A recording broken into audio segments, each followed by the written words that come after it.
Hello, my dear students. Assalamu alaikum. I hope you will be safe at your homes. I am not away from my students. I am again with you, Bhimraj Suter, your physics teacher. I will teach you some important topics of nuclear physics. Nuclear physics is one of the important part of modern physics, and you know the modern physics has a very important role in the history of physics. So first of all, I would like to teach you what is the definition of nuclear physics. Nuclear physics is that branch of physics in which we study about nucleus of an atom, nucleons and nuclear changes. Nuclear physics में तीन बड़ी important चीजों को हम detail से पढ़ेंगे. एक nucleus खुद क्या है, न्यूक्लियंस और न्यूक्लियस से रिलेटेड न्यूक्लियर रिएक्शंस जिसको न्यूक्लियर चेंजेस कहते हैं. एक सबसे बड़ी इंपॉर्टेंट चीज ये कि इस न्यूक्लियस को डिस्कवर करने वाला जो फेमस साइंटिस्ट था, he was Ernest Rutherford in 1911 and he is considered as the father of nuclear physics. This is one of the important question of your entry test. Who is the father of nuclear physics? So please you keep in mind, Ernest Rutherford is the father of nuclear physics. On the other hand, if someone is asking who is the father of atomic physics, Niels Bohr is the father of atomic physics.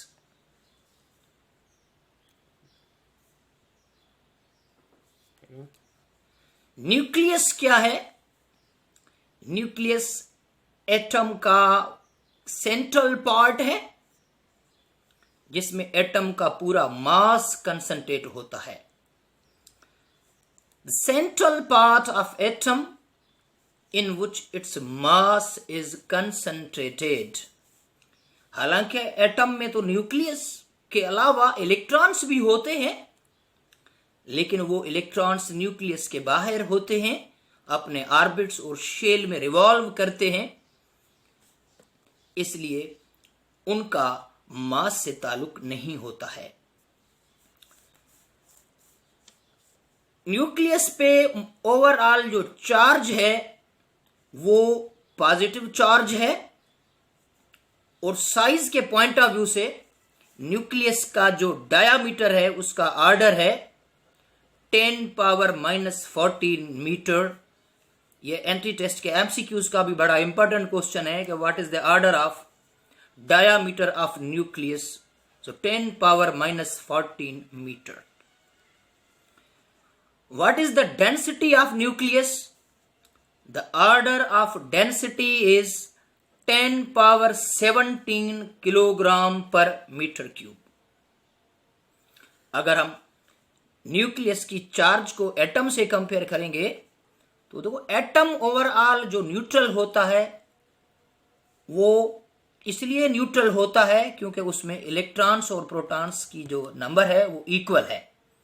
Electron की negative charge और proton की जो positive charge है वो एक दूसरे को cancel करते हैं, इसलिए एटम पे कोई चार्ज नहीं होती, लेकिन न्यूक्लियस पे पॉजिटिव चार्ज होती है. अब मैं आपको ये बताऊंगा व्हाट आर न्यूक्लियंस. न्यूक्लियंस किसको कहते हैं? जो पार्टिकल्स न्यूक्लियस के अंदर होते हैं उनको न्यूक्लियंस कहते हैं. The particles inside the nucleus. जैसे ये एक न्यूक्लियस है तो इसके अंदर पॉजिटिवली चार्ज एक प्रोटॉन्स होते हैं और उसके साथ एन फॉर न्यूट्रॉन्स होते हैं. इनको हम न्यूक्लियंस कहते हैं. अब मैं थोड़ा सा प्रोटॉन्स के बारे में बताना चाहूंगा।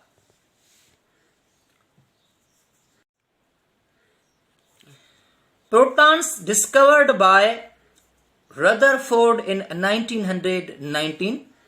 यहां पे मैं बड़ी एक दिलचस्प बात यह बताना चाहूंगा कि हिस्ट्री का सबसे पहला न्यूक्लियर रिएक्शन भी रदरफोर्ड ने 1919 में परफॉर्म किया था, जिसमें नाइट्रोजन के एटम को अल्फा पार्टिकल से बम्बार्ड किया गया था। उसमें एक ऑक्सीजन का आइसोटोप मिला था और उसके साथ एक प्रोटॉन डिस्कवर हुआ था। तो रदरफोर्ड डिस्कवर्ड प्रोटॉन इन 1919। प्रोटॉन पे जो चार्ज है वो पॉजिटिव है, जिसकी वैल्यू है 1.6 10⁻⁻19 कूलम। आपको इलेक्ट्रोस्टैटिक्स में भी मैंने पढ़ाया था कि जो चार्ज ऑन पॉजिटिव और इलेक्ट्रॉन और चार्ज ऑन इलेक्ट्रॉन और proton, that is known as elementary charge. उसको एलिमेंट्री चार्ज भी कहते हैं और उसको ई की सिंबल से डिनोट किया जाता है। यहां एक और बड़ी बात यह है कि कूलम के अलावा चार्ज का एक और भी यूनिट है, ESU। ESU एक एब्रीवेशन है जिसका कंप्लीट जो वर्ड है वो है electrostatic unit. Electrostatic unit is one of the unit of charge. तो प्रोटॉन पे 4.8 इंटू 10⁻⁻19 ESU चार्ज है। एक कूलम जो होता है वो 3 इंटू 10⁻9 ESU के इक्वल होता है। यह इंपॉर्टेंट MCQs है एंट्री टेस्ट का कि एक कूलम कितने ESU के इक्वल है। तो ये याद रखना कि एक जो कूलम है वो 3 इंटू 10⁻9 इलेक्ट्रोस्टैटिक यूनिट के इक्वल है। जहां तक प्रोटॉन के मास का ताल्लुक है, तो मास ऑफ प्रोटॉन जो है वो है 1.6724 इंटू 10⁻⁻27 किलोग्राम, और इसका जो मास है वो है 1.00782 U। अब आपको यह बताना है कि ये U क्या है। U stands for unified atomic mass unit. ये भी एक एटॉमिक मास का यूनिट है। फिजिक्स और केमिस्ट्री में ज्यादातर उसको यूज किया जाता है। इसको शॉर्ट फॉर्म में AMU से भी लिखते हैं। अब एक बात यह है कि जो अगर 1U जो मास है किसी का, तो वो इक्वल हो जाता है 1.66054 10⁻⁻27 किलोग्राम। और अगर इस मास की एनर्जी को कैलकुलेट करते हैं, जैसे आइंस्टाइन की special theory of relativity mass energy relationship के मुताबिक mass can be converted into energy. तो अगर 1U मास को if we will convert it in energy, then it will be equivalent to 931.48 mega electron volt.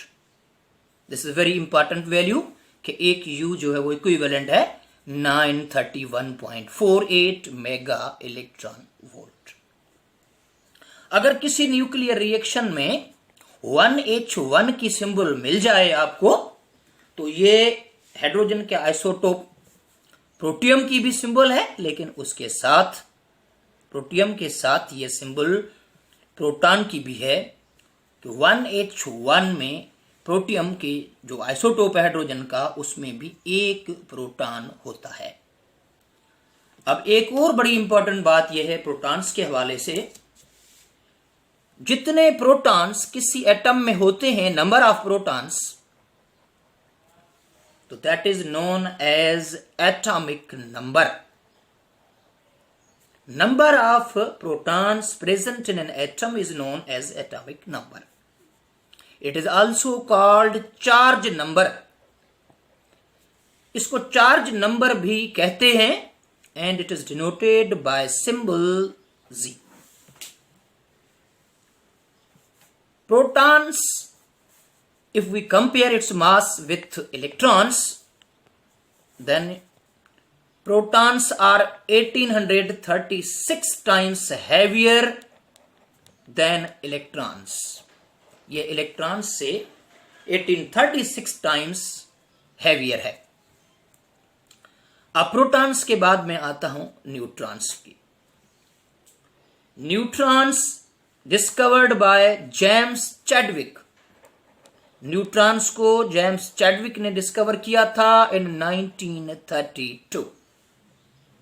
यह electrically neutral particle है, यानी इस पे कोई चार्ज नहीं है.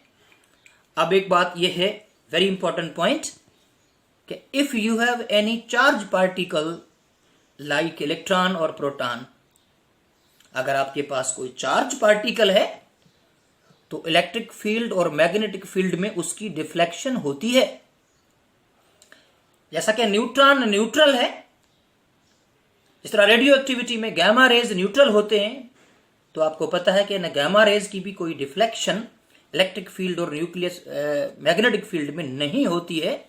तो इसलिए न्यूट्रॉन की भी कोई डिफ्लेक्शन नहीं होगी इलेक्ट्रिक फील्ड और मैग्नेटिक फील्ड के अंदर. नो डिफ्लेक्शन इन इलेक्ट्रिक और मैग्नेटिक फील्ड. एक इंपॉर्टेंट पॉइंट ये, न्यूट्रॉन का मास जो है 1.675 इंटू 10 पावर -27 किलोग्राम है. एक बार फिर मैं बताऊं, 1.675 इंटू 10 पावर -27 किलोग्राम है, जो 1.00866 यू यानी यूनिफाइड एटॉमिक मास यूनिट के इक्वल है. और ये 0n1 सिंबल ऑफ न्यूट्रॉन है. न्यूक्लियर रिएक्शंस में आपको ये सिंबल अगर जहां पे नजर आ जाए 0n1, तो आप उसको न्यूट्रॉन कंसीडर करना. अगर हम किसी भी न्यूक्लियस के अंदर प्रोटॉन्स और न्यूट्रॉन्स का सम लेंगे, the sum of protons and neutrons, उसको कहते हैं मास नंबर. मास नंबर को न्यूक्लियन नंबर भी कहते हैं. Mass number is also called nucleon number because it shows the number of nucleons present in the nucleus. It is denoted by symbol A. Mass number की symbol A है. A is equal to Z plus N, means number of protons plus number of neutrons. तो इसलिए number of neutrons जो है वो that will be the difference between mass number and atomic number. अगर mass number से atomic number को subtract करेंगे तो हमें नंबर ऑफ न्यूट्रॉन्स मिल जाएंगे.